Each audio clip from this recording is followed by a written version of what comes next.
Hi everyone, welcome to Vicky's Do You Know Chemistry sessions.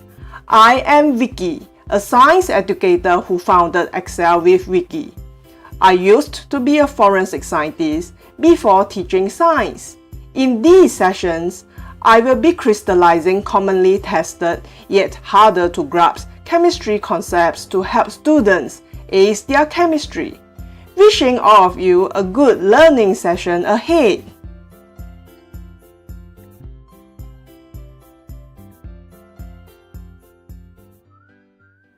Today's topic is on atomic structure.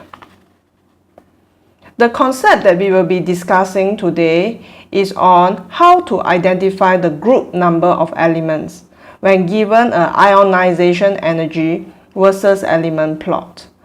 IE is the short form for ionization energy. Most students are able to identify the group number of elements when they are given a first ionization energy versus elements plot. The step to do it is to identify the biggest decrease in ionization energy between two consecutive elements. In this case, the biggest decrease in ionization energy is between element F and element G.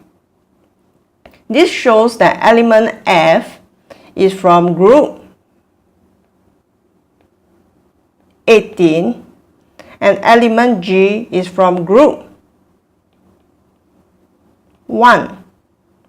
Element G has such a big decrease in first ionization energy as its electron is being removed from a principal quantum shell which is 1 more than F. The further the electrons are away from the nucleus, the less energy will be required to remove them. However, there's difficulty when we are given a second ionization energy plot or even third or fourth ionization energy plot. In this session, I will be teaching a step-by-step method to help students determine how to find the group number of elements when given a second, third, or even fourth ionization energy plot easily.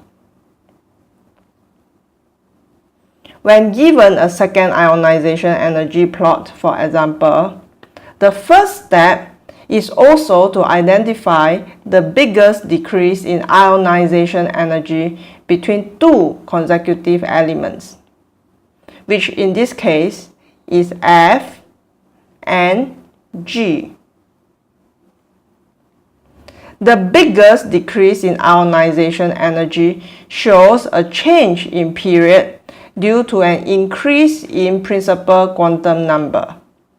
G will have one more principal quantum number compared to F. In step 2, we will give the element with the highest ionization energy the electronic configuration of Ns2 and P6.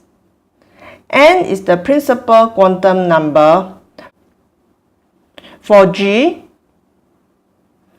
as it has one more principal quantum number compared to F, the outermost electronic configuration of G will be given N plus 1 followed by S1. The element with the highest IE, which in this case is F, will have a full valence shell. Hence, when it goes to G, which is next to it, G will be in the next principal quantum shell or the next period. So element with lowest IE will indicate the element from the next period. If given a second IE plot, we will need to add 1 electron to the previous electronic configuration of the elements obtained. In step 2, we already have obtained this electronic configuration. By adding 1 more electron, we have to next add it to the next principal quantum shell. Hence, we write n plus 1 as 1 for the extra electron. For G, we'll just need to add 1, hence it becomes S2. Hence, we can see that element F is in fact from group 1 and element G is from group 2.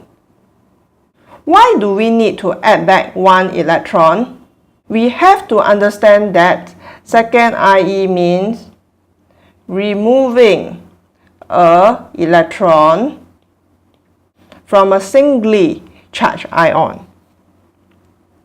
To find the group number of an element, we have to change the singly charged ion back to the element by adding an electron.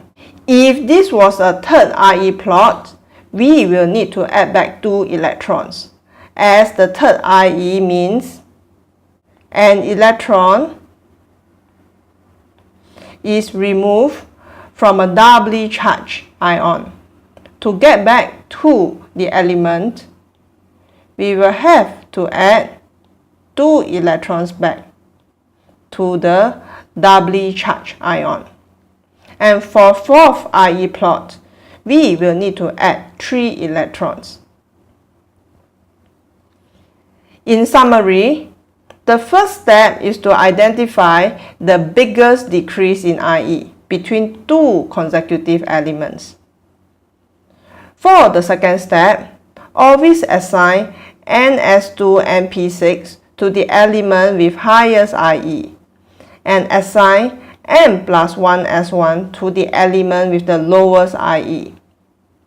If given a second IE plot, just need to add 1 electron to the electronic configuration obtained in step 2. And if it is a third IE plot, we will need to add 2 electrons to the electronic configuration in step 2. This concept is frequently tested, especially in multiple choices. You can refer to the following papers for more practice. A related topic is the periodic table. Thank you for watching this video. Hopefully, you have developed muscles to tackle chemistry questions.